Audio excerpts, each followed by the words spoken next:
Yeah, it was fun. Hello. Hello. Did you do your thing? Oh, the clap. Yeah. Clap. Which Now we're- episode is this? This is episode number 3. Oh, wow. Episode number I 3. know We made it's- it to 3. You I know, know. can we do a recap of how many people have watched our TikToks? And we've got like 40 followers on Instagram right now. Yeah, At so least 38 or 39 We're followers growing. on Instagram. We're growing. People are. 41 if I joined Instagram. Yes. Well. Jeremy has to come over You have to the- reactivate your Facebook for that, I think. Yes. It sucks. Because it's all interconnected now. Yeah. Yes, we are. Do we have any growing. sponsorships? Do we have any main title sponsorships? Yes, We do? We do? Well, through some friends, which we need to talk about after this. I just completely forgot. This episode is brought to you by Snickers. Snickers, crave your hunger with Snickers. Oh God, I don't know. Somebody sponsor us. Yeah. But no, we may have a potential car week thing.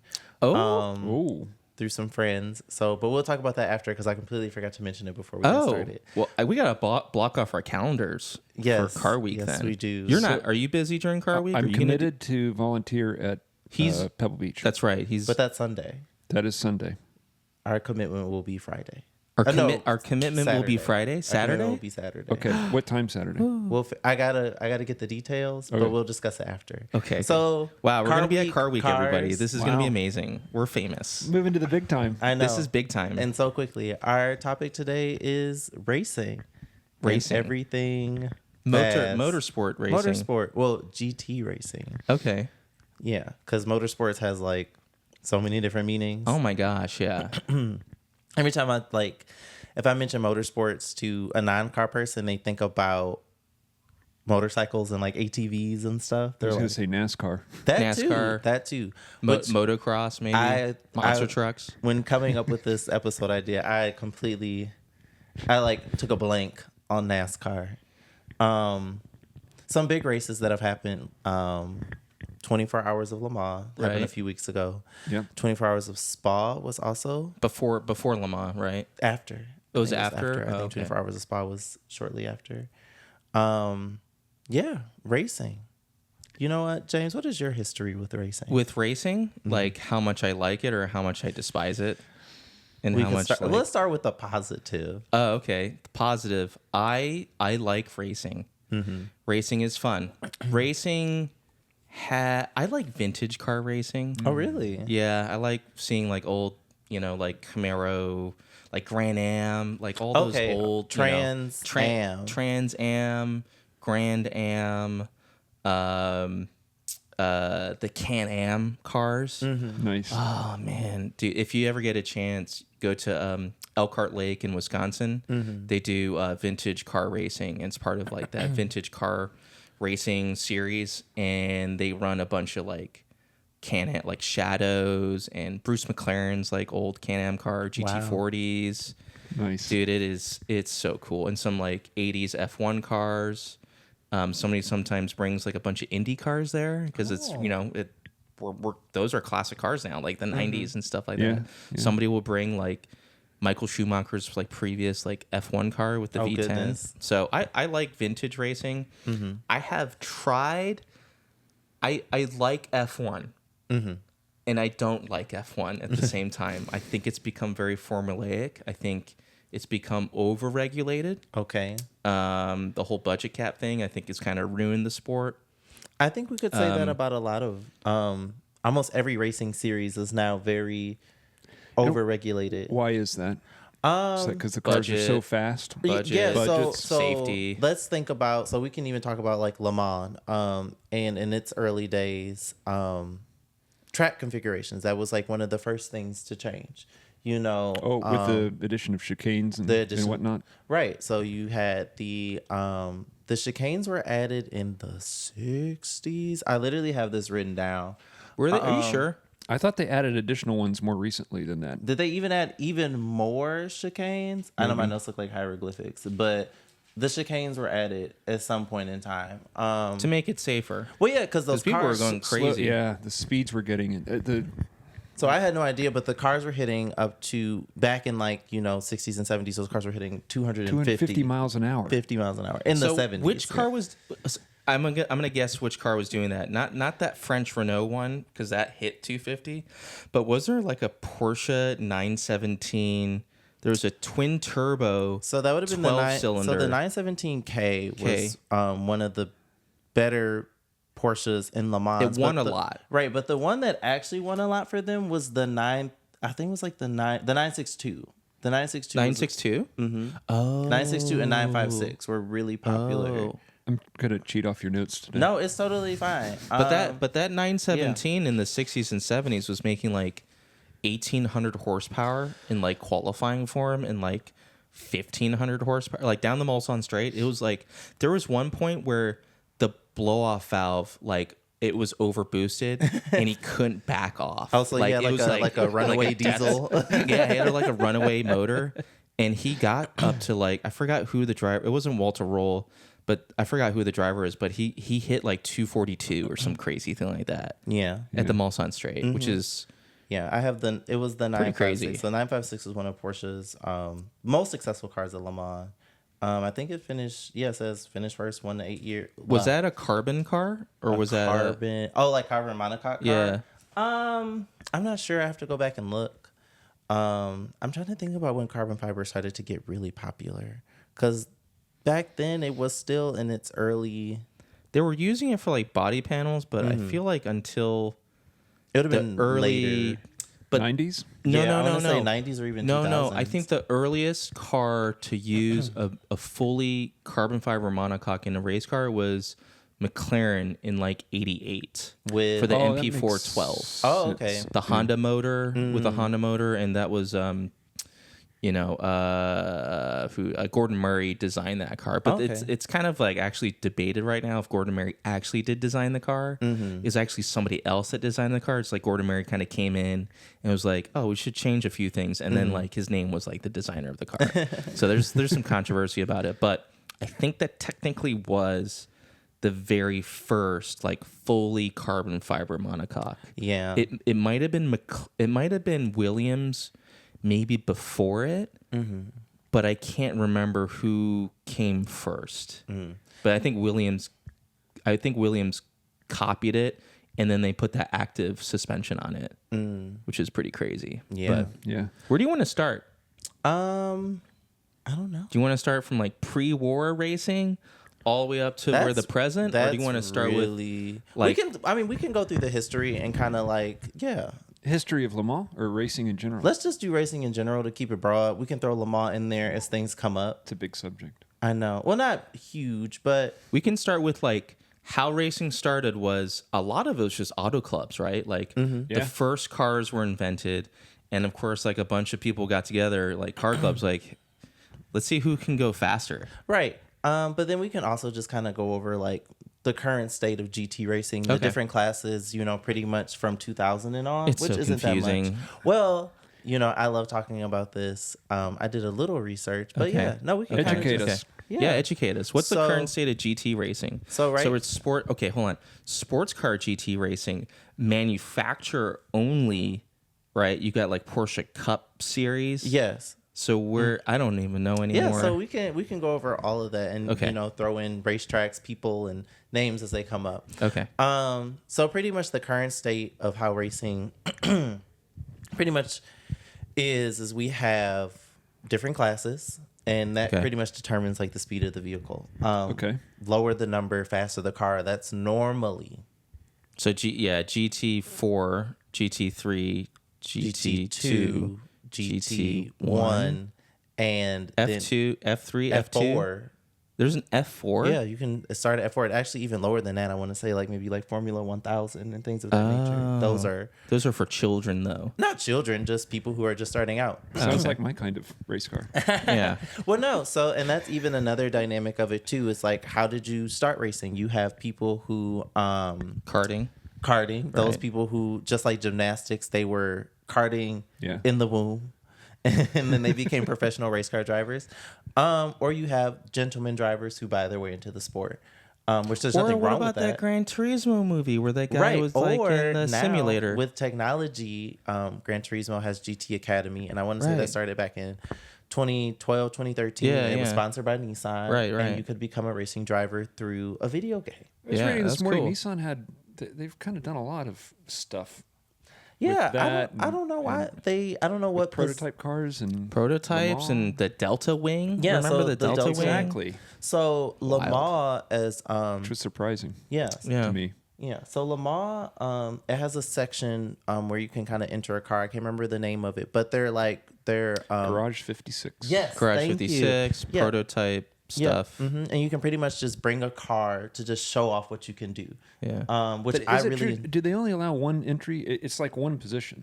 I think it is just one Yeah, position so there's because not multiple Garage 56 no. entries. Oh, really? yeah. You have to. Oh, I didn't Because know I think that. last year it was the NASCAR, or They Yeah, didn't run possibly. this year. They didn't run. They run. Yeah, they don't ran run every last year. If like the body deems that nothing is mature enough or Right. good enough. but I then, really yeah, did they enjoy won't fill seeing it. a NASCAR. Dude, that's at Le hilarious. Mans. That was so funny. They said it was so loud through the night. Yeah. Jimmy Johnson driving. I think? believe so. Yeah. And I can't remember. I read who the other driver was, and I've forgotten. Yeah, so there's a couple of different classes of racing. Right now in Le Mans, you have LMP cars. Okay. LMP What's stands, the LMP? Okay, you were gonna say that. Le Mans LMP prototype. they stands for Le Mans prototype. And then you have GTE, which is like GT3 class cars. Okay. And then you also have LMD cars. LMD cars replaced the DPI cars.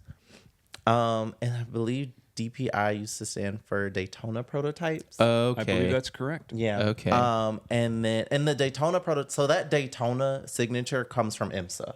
right, and they all use the same chassis, right? No. Dallara So chassis, or you can have Dallara, Multimatic, Liger, and I believe there's a fourth one. Yeah, there are like 4 or 5 of them, I Panzos. think. Panos. Panzo. No, I don't think it's Panzos. I thought Panos made. And then on top of that, I believe Lamborghini's the only one that uses the Liger chassis.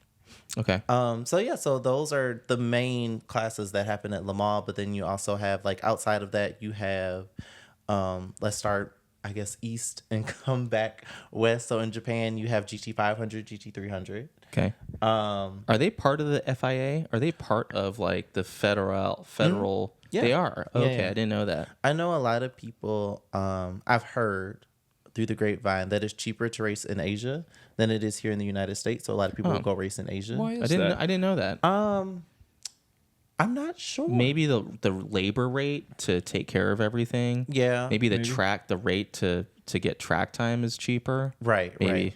You never know. Who knows? Exactly. Because I think about, just to jump topic a little bit, trying to get your racing career started here in the United States, you had to be young, and either you come up through karting and SCCA, or you go international with your FIA license, which I've looked into the process of applying for one. You have to have like significant like driving and racing experience, and then you pretty much like write a letter, and So it's more objective. It's not merit based. It's like I think it is also merit based as well. Okay. Yeah. Okay. Yeah. It's not like I went to Skip Barber for like 2 days. I got my SCCA license, and now I got my Well, the FIA. SCCA license process is, I think it's like a week-long process. 'Cause Yeah. You can like pretty much rent a car. It has to fit that racing standard, and then you do a couple of races. You get some clean races, and then you can get your SCCA license, which is a step into getting your FIA license. But it as really well. is a young person sport. I wouldn't say. Well, why do you think that, Jeremy? I don't, because all 'Cause you have a all the life best and a racing drivers are family really and- young. Yeah. Am I wrong? You don't have responsibility as a young person, so you have time. No, this is true. This is true. I met a Porsche factory driver once. His name was Lars Kearns. He probably won't even remember me. Okay. Yeah. Right? I'm pretty sure Yeah, he's a Porsche Lars factory Kearns, driver. Yeah. And he was co-driving with a what was this man's name? Anderson Tonato. He does like some GT3 GS racing. He was one of our customers. And they were both very nice people, but I just remember Lars talking about his family, and just wanting to be with his family and kids, but he's always traveling and always racing. And we have to think about racing is also a dangerous sport. No. Yeah. I think about how safe it is, just to go back to some, racing over in Europe. How many times did the COK flip over? Oh, like Before into the air, before Mercedes got it right, and they all walked away from every last single one of those which crashes. is amazing. Right. Yeah. So that even speaks to the technology of how how safe these cars are, even back then and into now. But yeah, so then that covers. So then we have GT500, GT300 in Asia. Then coming closer to Europe, we have DTM.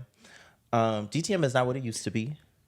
DTM's like Europe's version of NASCAR. Yeah, well, Trans Am, where and don't forget about Australian Super V8. Right, and Australian supercar. So we're getting into like V8 touring cars. Is that what DTM is? Yeah. Yes. Yeah. So DTM, Deutsche Touring something.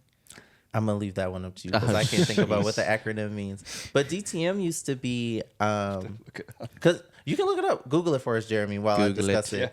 DTM is what GT500 is in Japan now, or what DTM used to in be terms of power, weight, the type of vehicle, how fast a car is. Yeah, so GT500 cars in Japan are probably some of my favorite because they are they're essentially like not one-off cars, but it's almost like NASCAR where you have the image of a body. Do you have it for us, Jeremy? It's the Deutsche Tourenwagen Masters. See, look, you had it. Okay, I got like you're 1/3 really of it. I'm assuming 2/3 of it. Tourenwagen means something of like sedan or sedan. Yeah. Because all those cars look like they have 4 doors on it. Yeah, I think so. They at least paint it a way to make it look like the 4 rear door doors. may not have opened. Yeah. But in spirit, it was there. Probably historically they were, right? Oh yeah, no, definitely. I think Like back to stock cars. Yeah, pretty much. I think back to like a lot of the early Mercedes DTM stuff. Probably the most popular being the 190 Evo 2 and Evo 1. But don't forget about British Grand Touring too. That was super popular in the 90s. Also, crazy like, really popular. Really big. Yeah. But the DTM cars were really hyped up versions of what the street cars were, almost to a point where they were not unrecognizable. The body was still there, but the internals and everything underneath was very different. Yeah. Then also Europe and America, we had GT1, GT2, and GT3 and GT4. Haven't we already mentioned those, or is this a different GT1, 2? No. I'm just going through what they are. Like, since I'm like kind of explaining kind of what the cars are, we'll talk about what a GT1 car looks like. GT1 doesn't exist anymore. Why?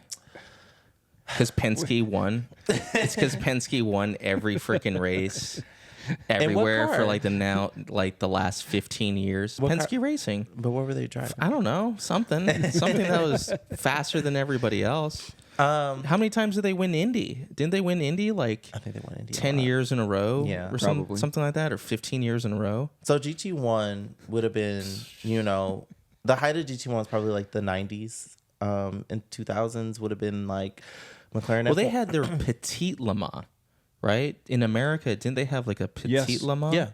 Which was raced in Georgia, I think. I believe so. Road Atlanta?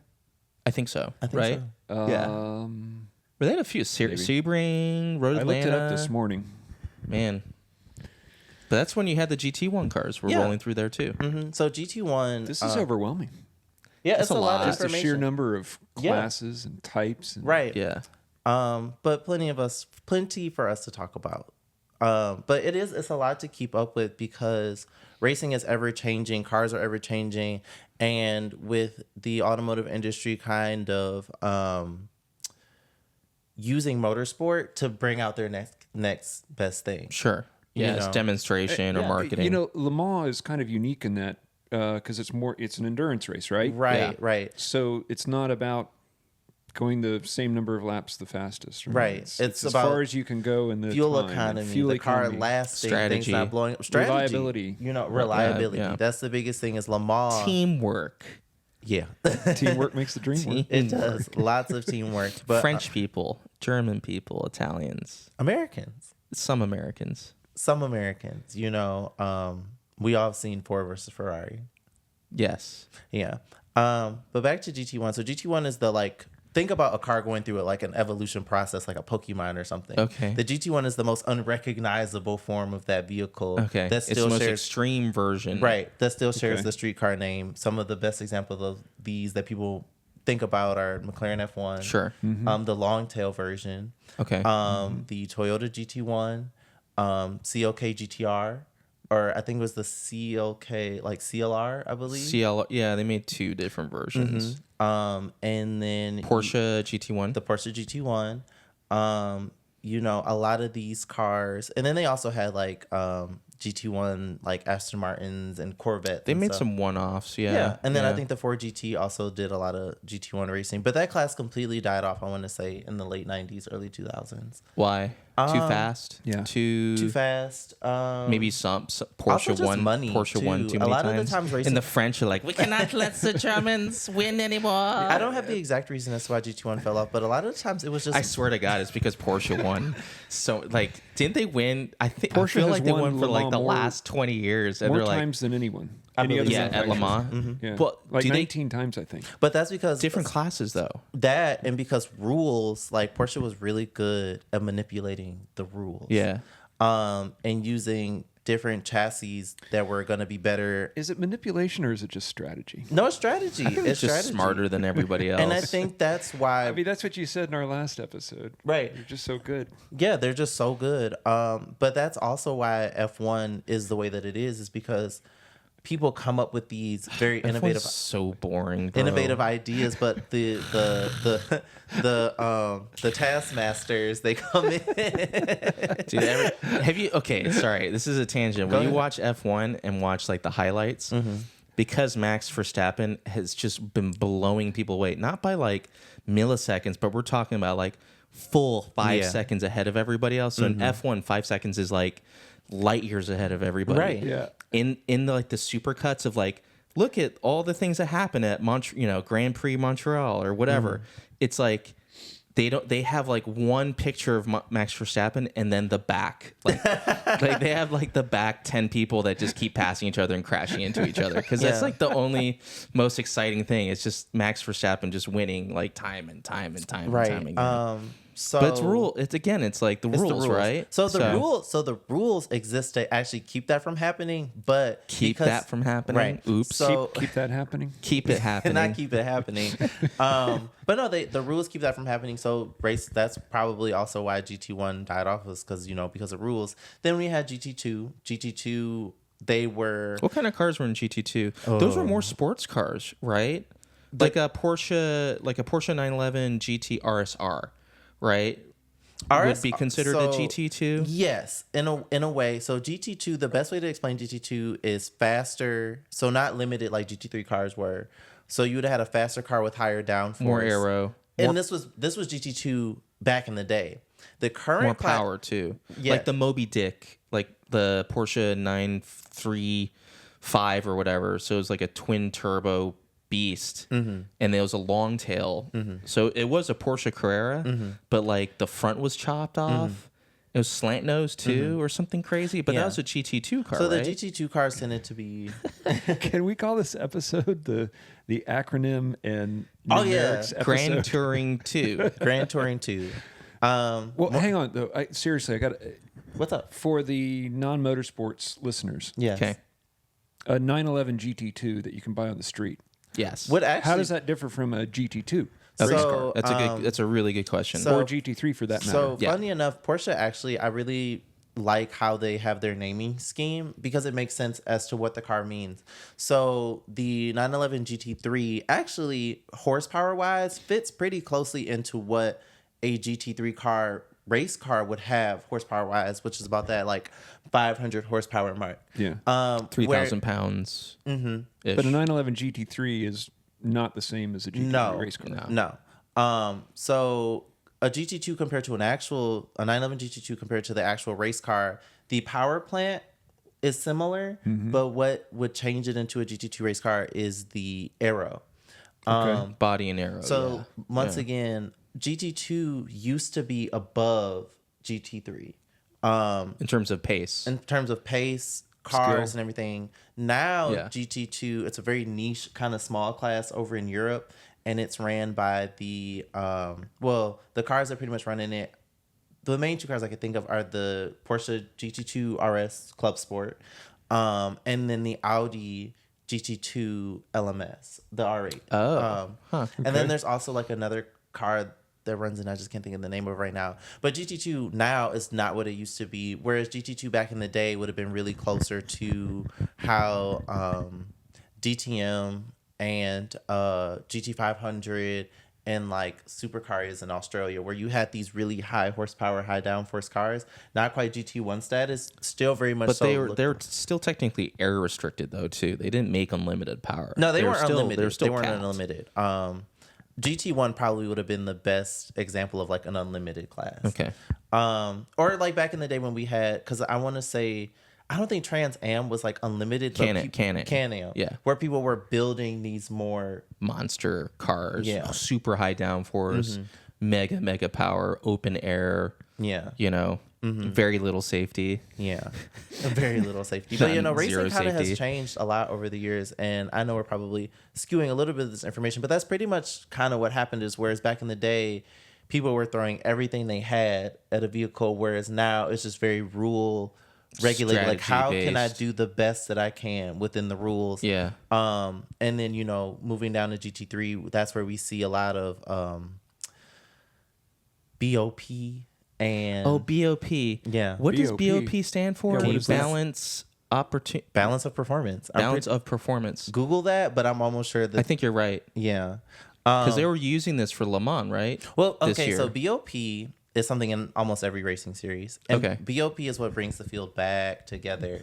So I So remember that's with ballast. yeah, so that's weight power. ballast, power. I remember when the GT4 RS Club Sport first came out. So you have to think about that car. That car, and this is also kind of explains why we have to have BOP.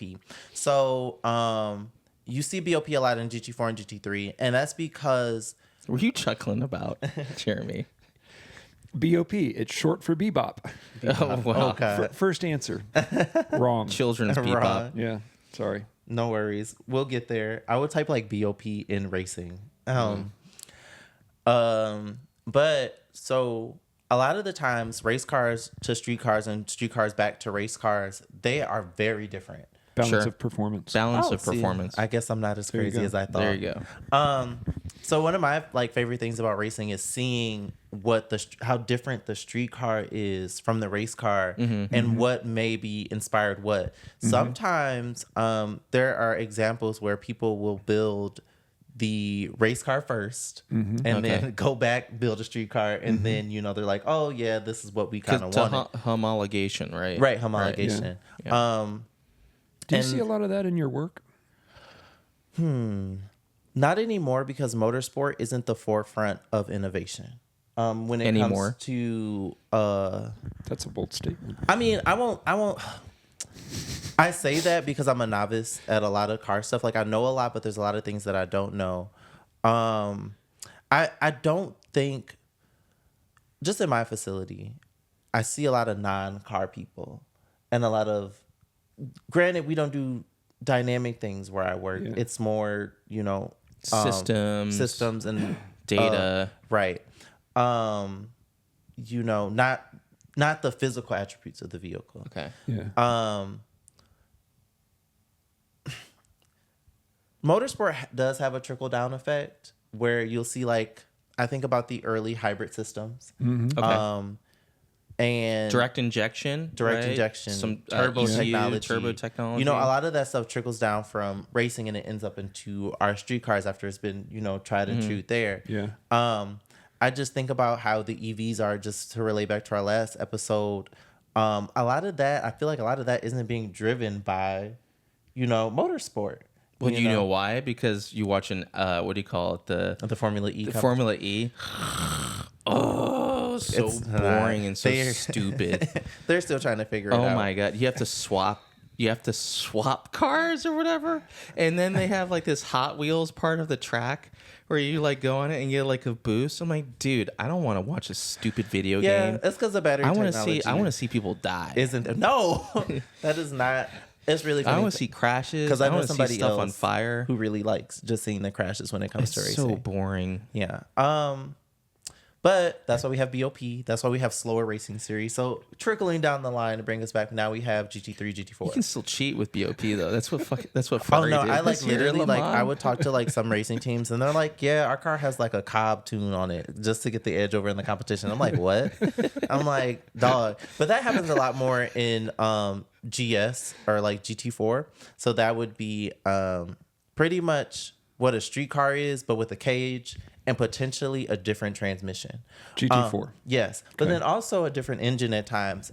So a really good example of this, I can think of two cars right off the bat for GT4 and GT3 are the AMG GT and when McLaren was running the 570S in GT4. I think they still are. I'm not sure.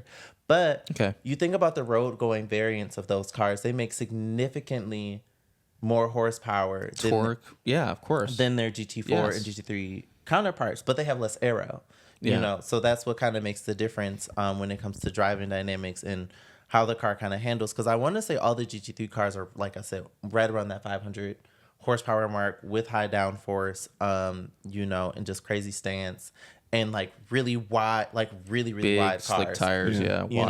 know, if you look at like a 911. So the GT3R, which is their GT3 car right now, that car is significantly wider And longer too. than a normal GT3 or even just like an M4. and it's basically mid-engine too. It's not rear no. engine. So I'm gonna catch you up on that one because I do know the facts behind this. You're thinking of the 911 RSR, which was a special type of GT3 car, and it wasn't a GT3 car. But hold on. But even the current GT3 Cup car, the engine's closer to the center. Yes, but it's not mid-engine like the RSR was. The RSR truly was a mid-engine 911, and they did that because it was just faster. But that was a GT-LM car. Okay. Similar to why BMW ran like multiple GT cars. So their GT-LM car was the M8, but then their normal GT car was the M6. Okay. And now they've GTL. replaced both of those with GTM is GTLM. Le Mans. So GT So that's like the bespoke racing car. so GTLM cars are faster than GT3 cars. Okay. Mm-hmm. And what at Le Mans? What were the two BMWs that they were running? I think they would have been running an M8. I don't know. But what about like their GT1 or like whatever their fastest car was? Oh God, I have it like written down, but I can't even remember. Where does Well, don't worry. They hypercar- both crashed and didn't win, so it's all good. Yeah. Where does hypercar fit into the? Oh, hypercar. So as far as that's like their so hypercar is LMH. LMA. Yeah. Yep. Okay. LMH. Okay. That's like their So- fastest, Yep. right? So LMH is Okay. like the fastest. That's like Okay. LMH is the best way to explain LMH is like Daytona Prototypes, DPI for those who know, and IMSA racing series. And then also like LMP1. So I want to say the LMH replaced LMP1, I which think would have you're been right. Le Mans Prototype. So they just One. combined Which a is bunch of not- classes together. Analogous with GT1. No, right? Okay. because Okay. GT. So to clear up for the viewers and the people that may not know, And me. Le Mans prototype cars are not like there's no at least now there's no like visual distinction of like this is a if you look at Road-going car. right this is not a road going car. Right, They are okay. purely built for the racetrack with different everything. Okay. Yeah. Whereas GT1 they were almost They like had some. right. They were almost like something. stock cars, like Okay. how in NASCAR, like the image of the car is grafted. Yeah. Yeah. onto- Or like the doors. Right, or were just, but it's the from- most extreme version. But to explain back to you, Jeremy, yeah. So the hypercars are LMH and LMDH, and that's just the two different, the levels of them. Are all of those manufacturer provided, supported, or Yes. No. There was some There's some privateer. privateers? There's some privateer Okay. stuff. Oh, okay. But then at the same time for hypercar, people were using like Dallara chassis. There were like different chassis you could choose from, but Ferrari was I think the only one that had their own like bespoke chassis. Oh, okay. Yeah. Yeah. And And they then won. they cheated and that's why they won. I wouldn't say cheated. But But yeah, so they definitely cheated. The LMH cars are the videos that you all see on YouTube. Like a really popular one is the Cadillac going from full electric to where the gas engine kicks on, and it's like the loudest thing. They on were the Earth. only V8, by the way. They were the only naturally aspirated V8. Everybody else ran twin turbos. Everybody had V6 twin turbos. Oh, okay. Yeah. Wow. Yep. Oh. That's why they lost too. Well, you know, America's because the BOP, the whole BOP thing, they just everybody got so they're okay. Now we're gonna talk. Let's just talk about Le Mans 2024. Yeah. What happened? Well, they had two. There was a 2-stage BOP. So you had BOP below 250 kilometers an hour, and you also had BOP above 250 kilometers an hour. And the way they basically regulate it was like horsepower per kilogram. So if your car was like super lightweight and made more power, then I think they would like basically air restrict you or basically limit the power less. At like different speeds. So I think the Toyota was the heaviest car. But also made the most power. And so they kind of BOP'd it like lower. And then the Alpines were the lightest car with like maybe a little bit more power. So they were like capped. They were like BOP to the max. And then in the mid pack, I think was Ferrari, Porsche, Lamborghini was there too. And Lamborghini actually had a really good like mid pack BOP car. But Ferrari won because they cheated. So and also just to explain, they had crazy aero, dude. They took advantage of every single thing in the book. What did they do? So yeah, James, tell us how they cheated. Okay, so they cheated because they had like the perfect amount for BOP for less than 250 kilometers an hour and more than 250 kilometers an hour. And the way they did it was, I think, purely from aero. So the rules said you had to have like a light bar in the back, but it didn't say if it had to be like connected in a certain way. So at the Porsche car, a lot of the other cars, the light bar was like just one big piece. Like it wasn't active aero anything. So Ferrari was just like, well, we're gonna cheat, so we're gonna make the light bar an active aero piece. Like it was part of their aero package. And there was also something about they had a yaw. They had aero yaw too. So because of their BOP, they were restricted. Like they had too much downforce, but they were like, well, we can't go as fast in the straight, but we're going to go as fast as we can in the corners. So they put aero, like active yaw aero on their car. So there's all these fins across the car. But how is that cheating? They're just taking, I mean, they just took strategy? The rules. I mean, what's the difference between strategy and cheating? I mean, there's a big difference. There's like a huge difference. Because like, there's a difference between like, okay, I'm just going to push the rules to their limits. And then also what I really enjoy, you know, in motorsports and just competition in general is creating something so good that there has to now be a new rule. That is my dream, is like if I ever become a racing team owner or like an innovative, like where I'm building stuff for like race cars and like racing teams in my own cars. You want to force rules? I want to force rules to be made because I think that in racing is just the epitome of like they're so good we had to stop them. Like is that why classes come and go?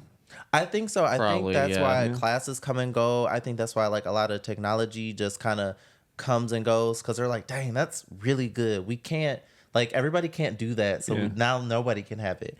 You know, I think of the Mercedes-Benz like DOS, like everybody was like, what is going on? You know, homie is pulling and pushing the steering wheel and things are happening. You know, but things like that, I think that stuff is so cool, you know, for the Mercedes-Benz engineers to come up with something so simple yet so innovative, like, like let's just do this. Like this is such a simple motion, but it's causing like this much gain, you know?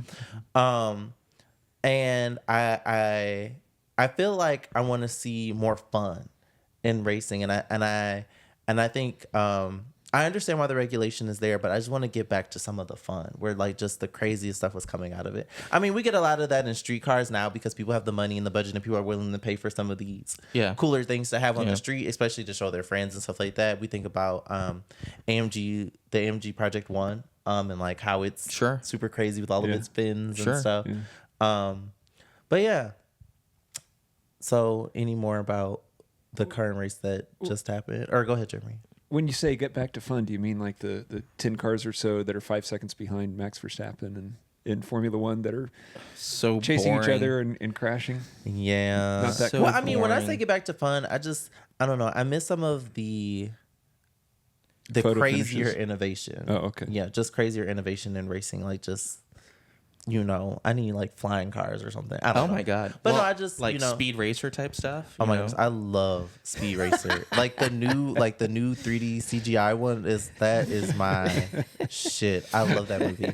But no, I think there's something fun about just having like a cool car that looks cool and is actually, usable. But yeah.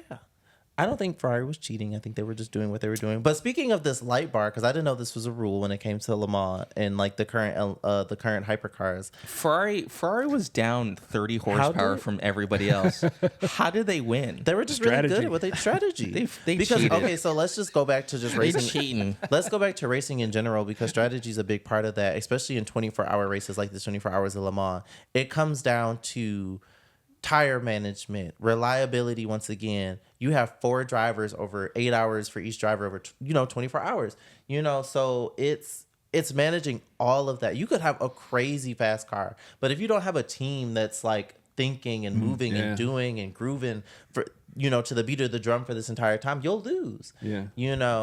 So at that point they probably just had a really good day, a really good 24 hours. I've got a friend I used to work with who had a side job working strategy for Alex Job Racing. Okay. Oh, cool. Which was a Porsche factory supported team in the early 2000s. I think Alex Job has sold everything now. Okay. Yeah.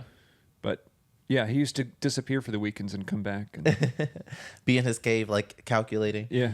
But no, that's a huge portion of racing. I think also just a lot of people get kind of caught up in the glitz and glamour of just the driver. And we don't think about the engineers, the strategists, the people warming the tires, the people doing the pit stops, the people making sure that this entire well-oiled machine is staying well-oiled. The drivers are the rock stars. They're the front man. Yeah, Sure. they are Oh, the yeah, rock yeah, stars. yeah. And I have, The engineers are the drummers. yeah. Damn. They're the guitar techs. Right, they're the ones The making sure roadies. that everything is coming together. But no, a lot of that goes into racing. And just there's so racing is such like a deep topic. I kind of hate that we chose to talk about it so soon, but we can always revisit some of these and really get into I think it. we're gonna have to revisit it. Oh yeah, but For sure. I think about even just me and Jeremy is like engineering in the engineering world and what it takes to create a good tire, what it takes to create a good suspension, and even what it takes to kind of set up all of this stuff for a specific racetrack on a specific day with a specific driver with a specific. It's almost the car's like bespoke for the racing day. for the heat, for the High stakes. It's High Yeah. stress. yeah, it's really, really high stress. And also what a lot of people don't realize, racing is expensive. And people are, people in the automotive industry, I think as people get older, they realize, but kids, they look and they're like, oh, I want to be a race car driver. Baby, let me tell you, most race car drivers I know are broke. I mean, not broke, but they have They a have to very, pay for their own travel. they a lot have of a times. very normal life. Yeah. Besides the fact that they get to hop in a really fast, crazy car on the weekends, and get to see some pretty locales, but they're not the elite nor the super rich. Depending on back to my earlier point, Except if you're how Lance you got Stroll. into racing, which would be a good example of a gentleman driver. buy me an F1 team. I want to go F1 racing. And then he's like, literally, have you seen all the clips of him? No, I had a buddy. Oh my I had a God. buddy. We literally, I didn't realize how bad it was because I won't was lie. so bad. I don't keep up with F1 because personally, What is this guy doing? Oh, he's so dangerous. open wheel racing wasn't my favorite. I liked the touring cars. I liked GT racing a lot more. Touring Same- cars are really cool. and they're just really really nice to look at, and just the different sounds and just what people could what the brands would come up with. Yeah. And what cars were good at what, and what cars handled best at what tracks. I enjoy a lot of that. Whereas Formula cars is now Formula is pretty much a one make series. Which is another type of racing like Carrera Cup, and these manufacturers who just have the one make. And that's just kind of what it feels like now. All these cars have different names and all types of stuff, but I really feel like it's just a one make series at this point, especially because the rules and regulations have just come down so hard. And no fault to the teams, but just to the organizers and people putting everything together, which I would like to get in the minds of that's why for me, like, Pikes Peak is still for me, hill climb cars, like, or even time attack and like grid life and things of that nature, where you can still go all out in the unlimited class, and then like a true unlimited car. That's where you still see a lot of. I'm gonna have to like go find like some pictures of some of the top cars from those, but that's where you see a lot of the innovation like really being pushed. How about World Rally Championship? Rally WRC, Championship, something like that. WRC. Is that back in the day when it was Group B? Yeah. Group B was that's like insanity. My little Audi homage to the GTO. Yeah, those Group P cars were making like 800 horsepower. Group B would have been a really good example of like we're doing everything to win. I think there were like 50 people would die every race. Spectators. I'm not really good with the current like WRC and like Rally Championship and what they use, but just looking from the outside in as like pure, like I catch a glimpse of it once now and again. I think it is also very kind of one make now, because you get the thing that works and then everybody kind of uses what works, where there's like a couple different brands in it, but all of the cars have become a hatch, almost the same looking pretty much at the top. Once again at the top level, because if you look at some of the like lower like hill climb stuff and like the lower like kind of rally stuff, everybody's still using like all types of different vehicles, shapes and sizes. More grassroots. Yeah. Right. I wish I knew like all the names of like those types of series. I should have looked them up. But yeah, it's once again at the top level when it comes to F1 and GT3 and stuff like that. It can be very GT3. I won't include that because it's not one make. Those cars are very different.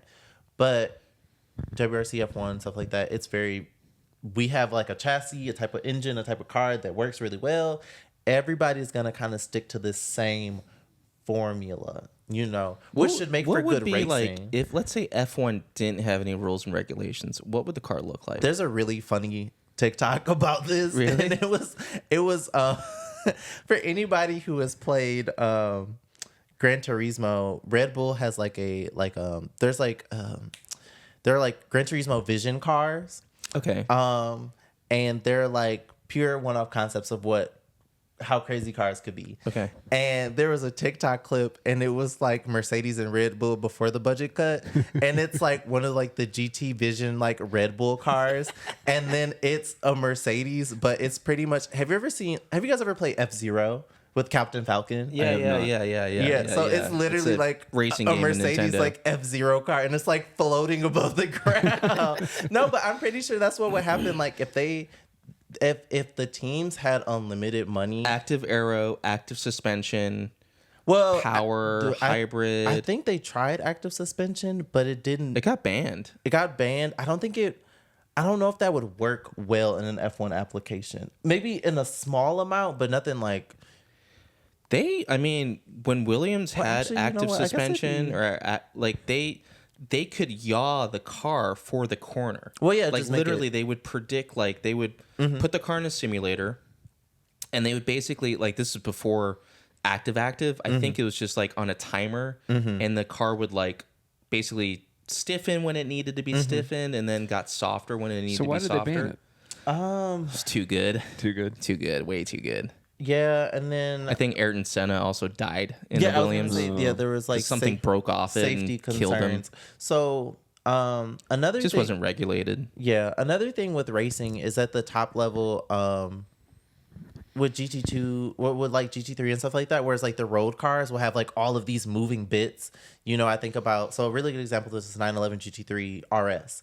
It has the active wing. It has rear steer. It has like which is illegal damper. In this race series. Right. You have all of these things, but in the race car, they take a lot of this stuff out because it's not necessarily faster on the racetrack.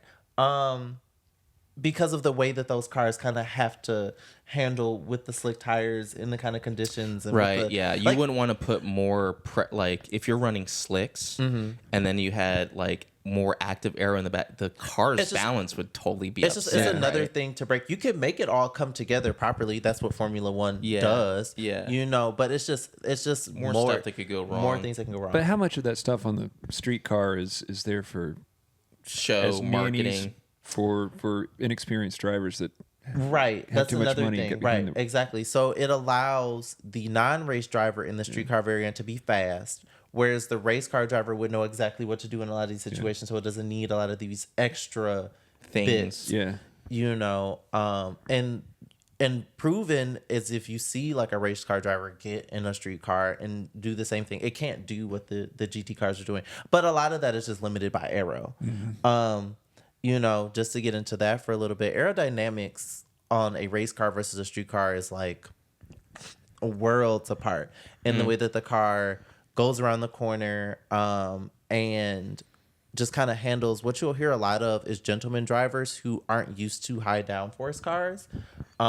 They really struggle with trying to drive. Is it a confidence issue? I think so, because in the way that an F1 car works, or just any kind of car with downforce, at least my elementary understanding of it is that the faster you go, the more you're going to get pushed into the ground. Sure. Whereas in a street car, I could have lower downforce and more power, and I can get through this corner like quick because of the power that I have, and I'm still stable. But like in a high downforce car, I'm having to commit a lot more, you know, than not. Like I'm like, okay, I'm going for this at this speed. My wing isn't gonna work, but at this speed, my wing is gonna work. But I may not be comfortable as a driver hitting that speed to get my aerodynamics to work properly as they should. That's why F1 drivers are as good as they are, because they understand. That's why those cars are so fast, because they have to be going that fast in order for everything For it to work. all work together. Yeah. Right. We think about lift and the way airplanes work. So it's the reverse. Right. So an airplane has to reach a certain amount of speed, you know, during takeoff, and then you hit rotation. Yeah. But without that speed, you won't have the rotation, and then you won't have the lift to get off, And off then you the ground. crash in the ground. Yes, but in the reverse, you know, in a race car, you have, I guess, if like I said, my elementary understanding. Don't hate me, guys. You would have, You're right. you'd have reverse rotation. You're missing just the angle of attack. Exactly. Part of it. Right. Which So- is the active. right, which is the active arrow. Well, which on a street car, On a street car, not, yeah. it helps in situations, you know. But yeah. So essentially, you have the reverse of rotation in a race car, whereas if you aren't carrying enough speed, the wheels aren't being pushed into the ground, and you're like getting all of this lift, and well, not lift, but you're not getting as much grip as you should. Yeah. But yeah, the bits and bobs sometimes just aren't necessary on a race car. They should allow twin turbo V10s with active suspension, active aero, and I don't know, give them lasers to shoot at each other. Not or something like lasers. that. Turn it into Mario Kart. It'd Yeah. be really fun You then. remember the old James Bond movies where you got the button and it puts an oil slick out? Right. It would make F1 so much more interesting. Also, a lot of people would die, and we don't So want that what? either. I want F1 to be, you know, like back where it used to be. You know, real like Dave and Goliath type stuff. I want it's like the Coliseum. So You know, just to I have a want little warriors bit. duking it out. So just to have a little bit of I fun. don't want some rich billionaire kid in the 15th, like back of the grid, the 15th position, just, you know, getting lapped by Max Verstappen, like getting lapped twice and then getting in his way and crashing into people. Yeah. Like, it's just, I don't know, it's so boring now. I think more people. a lot of it, I think, honestly, a lot of it's the tire technology. Those cars are limited 100% by the tires. They could go so much faster if Pirelli had like a faster compound, but I think they're trying to control it. They're trying to control costs. They're trying to make sure, because a long time ago in F1, people had different tires. Like Goodyear's, Michelin's, Bridgestone's. You had all different tire manufacturers now. I think a lot of it's like there's so much money involved and partnership involved that because, you know, Pirelli is like the main supplier of tires and like the FIA want to like keep everybody on even keel. Like they can't make the tire as fast as they could. Right. Because they're trying to, the compound has to be consistent. Yeah, that was a really big thing. I mean, that was a really big thing for racing throughout the years, is that the cars became faster as the tires got better. Yeah. You know? True. And I know you really like But now this. they're capped. I think they're capped. I don't know. think I they're haven't capping done it. much research into what the tire manufacturers are doing, but I think they're. That's what Ferrari got accused of. Or I think Ferrari accused other people like, oh, the BMW team or whatever, they can heat up their tires faster than us. But then meanwhile, they're cheating on their active aero. I don't think they're cheating. They always do that. I swear to God, the Italians. I wanted to bring up the Italians do that. They always complain. They're always like, "Oh, they're faster than us." And then meanwhile, our F1 car has a hidden oil cooler, and then the FIA are like, "Oh yeah, you guys do have a hidden oil cooler. Let's just talk about this in a closed court, and then give you a little slap on the wrist and say, don't do that anymore." And then all of a sudden their car isn't as fast as it used to be. Come on, man. I mean, it's just there's so much corruption sometimes in this racing. There's corruption. I'll give you another example. Penske for Indy. They had like a Mercedes motor or something like that. Right. But then they found out that another car was going to be faster than them. They knew they were going to be faster than them. So they contacted Mercedes. Like, Indy's supposed to know what power unit you're going to have. It's a Honda, it's a Mercedes, or whatever, and it's to spec. But literally overnight, Penske was like, "Hey, Mercedes, can you make like a bespoke engine for us? And it has to make like 1,300 horsepower." And they're like, "Bet, we'll do that."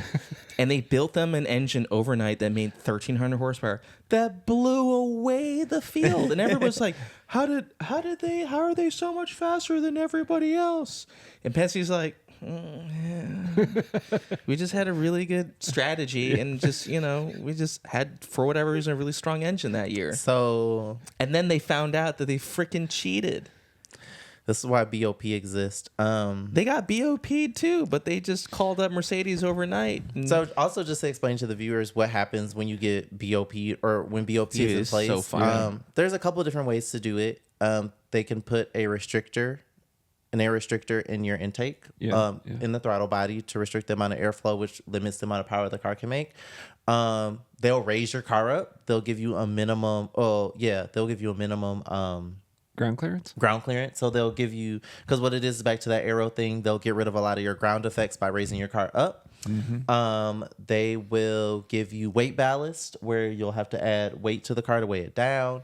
There's a lot of ways that and once again, BOP is to make racing fun on the other end of the spectrum. Whereas, like, my idea is like, oh, let people go wild. Like, we'll have the craziest stuff. But then the wise people are like, no, we'll give them BOP, so then everybody can be nice and close, and everybody can just work really hard to try to eke out the last little bit from their cars to get to the front of the pack. But that should make it more exciting to watch, right? It should. And it does. In a lot of cases, it'll even the playing field, where, you don't have like a car just way out of front. You're like, well, dang, like, what happened? Max Verstappen. And BOP does. Racing. I think BOP is dynamic throughout the season. Whereas, like, if they see somebody like dominating, like, hold on a minute, we got to bring that back. Because I remember one year in the GS or GT4 class, when the GT4 RS first came out, it was gone. Yeah. Daytona, gone. Then they sold that car down. Then the Supra, for some reason, just gone. Like, I don't know what they were putting in those cars. It had the same motor as the M4. Well, actually, no, the Supra had a different motor. Gone. Just like gone. They're like, okay, no, we got to slow this car down. But it's constantly like a car would start to eke out, and then they'll just, I got to reel it back in. Corruption. Corruption is everywhere. Anywhere there's money to be had. And of course, there is so corruption in racing. That also kills a lot of the fun in racing, is corruption and backdoor deals and things that are happening behind the scenes that none of us will ever know about. Strategy. Opposite strategy. Just Corruption. Synonymous. They may as well be, what's the when two words are the same but they're different words, they mean the same thing. Corruption. No, but I think that you still get a lot of really fun action out of it. Racing is still fun to watch. It may not be as crazy as it used to be, which is good, because, like I said, I think NASCAR right now is actually really good to watch. I really enjoy the car of tomorrow. The new cars are really quick. I really enjoy when they changed the NASCARs to the center locks. They didn't do air jacks, so NASCAR still They still do the crank. They still do the which is unique to NASCAR, and I like that they keep that. It adds to the fun. Because all modern GT hypercars, they all have air jacks. You put in you don't put in air, you put in I used to do this all the time, and I can't even remember what they're nitrogen tanks. Oh, they're nitrogen. Okay. I was like having a stroke. It's nitrogen, and the reason they use nitrogen is because air can can escape, right? Condense. Not condense. It turns back into water. And on a hot day, if your air has turned back into water or has like accumulated water within the system, it'll expand and then potentially shoot the jacks out. So that's why they use nitrogen. Because water is not compressible. Which one? No, not water, but it's because like normal air is like has moisture, humidity in it. Right? Yeah, humidity or moisture, like just moisture in the air. Gotcha. Whereas nitrogen doesn't have that property, at least not to the same. It doesn't escape. Well, air is right. Multiple elements, right? Exactly. You can fill your tires up with nitrogen for the exact same reason. Nissan GTR came stock. So with nitrogen is film. stable. Let me say that. Let me be really technical. Stable. Nitrogen is a very stable gas. It's a noble gas. Right. Exactly. It's a noble gas. Correct. We all took a science class. How many elements are in the periodic table again? They add elements. So there's no set number, James. Well, you thought you had me, but you're not gonna give me today. Probably close to 200 now. Yes. There's over 200 really? elements? I think there's close to 200. Last time I checked, it was like 114. So they're clearly adding more every day. Back in my day, there were made that up. 100 elements. So I could be completely wrong. Let's hit the Google real quick. Our best friend. Keep us in check. I know the comments are always screaming. They're like, these guys don't know any. Well, actually, I haven't heard a comment where people are like, they don't know anything. I don't think we're big enough yet. You're not big enough yet. But people. Sometimes we just make up stuff. Oh, no, definitely. Like, sometimes I'm like, right out of my ass, like, yes, that is exactly what it is. It's good for the flow. Oh, yeah, because if we stopped every time, I'd be like, what is a GT car? Actually, it means. Lose a listener. Right? It's gone. But those are the listeners. We don't want those listeners anyway. We want the people who are going to enjoy us first. Nearly 200. That was. Oh wow. I pulled that out of my. That was completely wrong. Oh, so what was it's it? 118. See, I knew it. Nowhere near 200. No, I was wrong. I wish we were, creating more elements and doing crazy things in science, but no, not quite. Racing. Oh my god! I literally typed into Google. What'd you type in? Biggest cheating scandals in racing, and like literally Penske comes up. Like every single thing. I do. You say this, but Penske I do and remember her teams cheating and racing other biggest scandals. 25 times Penske Racing has cheated. Oh my god! Cheaters. Spygate, Crashgate. But Ferrari's not there, right? Because it's strategy. It's strategy. No, Ferrari's not there because the FIA. That Italian flair and that smooth talking. But at the same time, they didn't let Penske have an F1 team. Remember Penske? They won't let Cadillac have an F1 team, and I am is that? I can't remember the reasoning behind it, but Cadillac has been trying to join F1 through. Why don't they want an American? No. Why? What is the reason? They did give a reason. I forgot what it was. But they won't let Cadillac in. Audi is going 2026 still, I believe, but no Cadillac. I don't know. Who's in F1 now? What, in terms of manufacturers or like racing? Okay, let's go down. Hit the Google, James, and I'll try to do as many off the head as I can. McLaren, Ferrari, Mercedes, Red Bull, Williams, Atari? No, not Atari. No, Scari? Scari? No. Oh goodness! They did have an F1 What is team. the name of that team? Guys, I don't watch F1. Turi. Just Google it. We're embarrassing ourselves. So we're talking about F1 teams? We can end it there. Stop. Just cut it off. We're talking about manufacturers. Cut the tape. Edit this part out. There's Alpine, which is Renault, basically. Yeah. Renault. French brand. Well, they used to have Alpine and Renault. Do the whole list. Whole list? Yeah. Just type in. Kick Sauber. Oh yeah, Sauber. Oh my goodness! I wish we could have got to Sauber in Mercedes and Le Mans and some of like the Sauber like C9 and. I love those cars. We'll have to do a second motorsport episode. I think we should. We got all of our little things out about racing and things like that. I think we should pick maybe some specific times and Haas. And Haas. I forgot about them.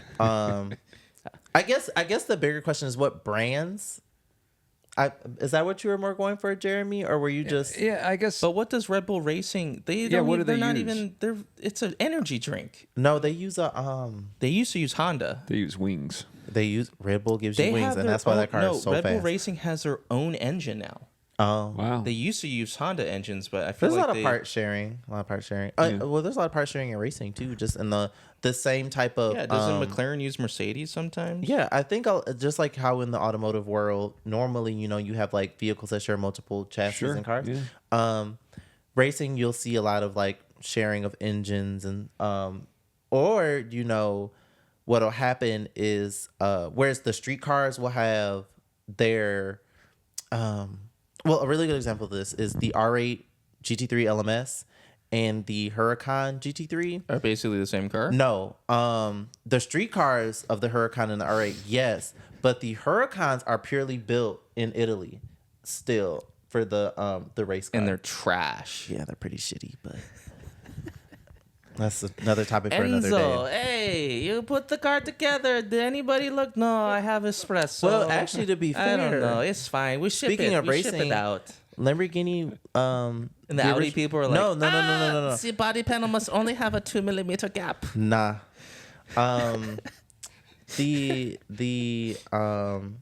Lamborghini originally never wanted to race, I believe, if I'm not mistaken. Why were they forced to race? No, he never wanted race cars. Lamborghini, like Mr. Lamborghini. Yeah, Because he never- built tractors. No. He didn't build He built. Well, the Porsches, they even raced those. No, Okay. They had a F1 power. There was an F1 powered Lamborghini. Mm-hmm. They were also using Lamborghini engines in offshore Okay. speedboats. Oh, wow. Yeah, during like the cocaine heydays of Miami in the 80s. What But a great time. I think I remember. the best time. I'd have to fact check it, but I think he didn't want. He just didn't want to go. Was he did- scared? I think he just didn't want. I don't think he wanted his brand to be enveloped by that. Maybe he saw what it did to Enzo. Like he would be obsessed. Like he was just. You never know. I'd have to go look at the actual story, but yeah, it's interesting how some brands really dive deep into making. Yeah, I race guess cars. maybe my question was misguided. Back to F1 and manufacturers. I guess, are there manufacturing back teams in F1 and then privateers as well? Kinda Yeah, like and that's Le Mans? There's definitely privateers at Le Mans. Well, like there's yeah, some I crazy money being thrown around. And that's a big thing in racing is that you have factory back teams and then you have non-factory back teams, like you said, privateers. But there's few, where they're running unique vehicles. Like if you think back to like early days of Le Mans, where you had all of these just very random manufacturers where they were building one-off cars just for racing.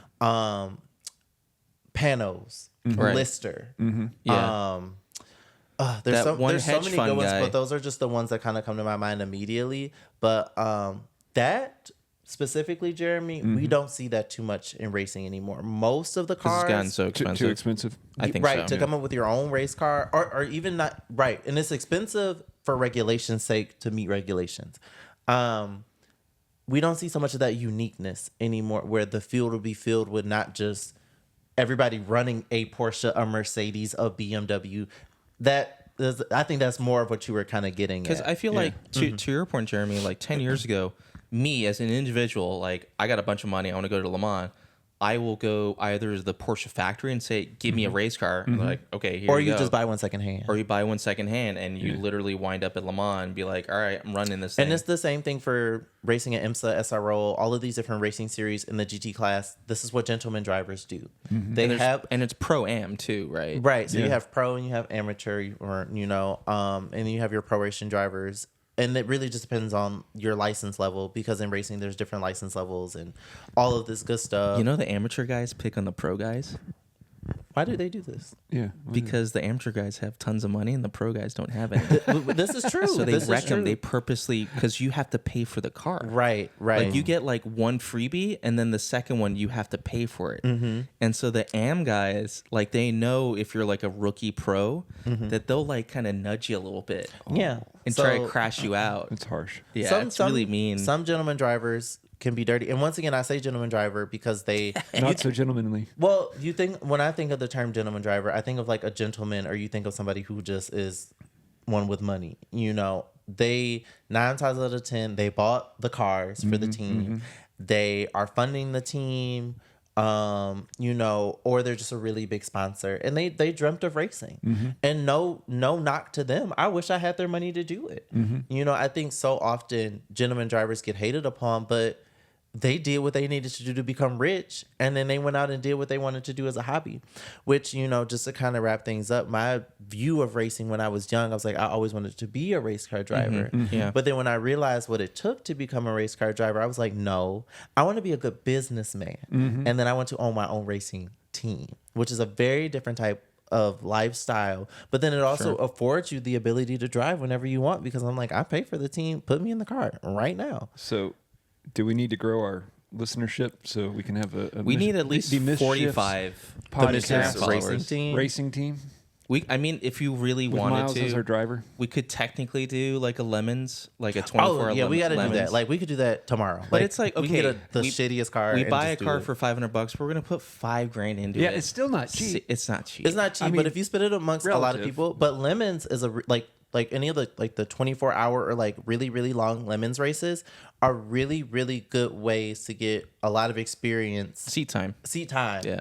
Also, so speaking of just 24-hour races, the Nürburgring 24 hours, they have like that, I don't know what class it is, but it's like a really, really low class. And it's almost Dude, like, you could just show up with a BMW 3 yeah, Series. like a little like grassroots. Run what you brung. Yeah, and for Nürburgring, I might have to look into the details of it, but you could do that.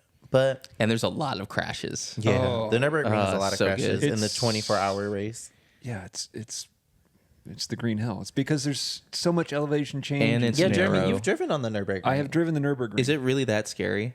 It's scary. You did it in your 911, right? I did it in the 911, and I rode as a passenger with a friend in a track prep Suzuki Swift, Oh, that must cool. have been great. which was fun until the third lap, and then I had to take a break because That's I was tight. turning Wanted to green. puke. That's what, is 14 lap? I mean, not 14 laps, 14 miles? Depending on the configuration. Yeah, it's like yeah.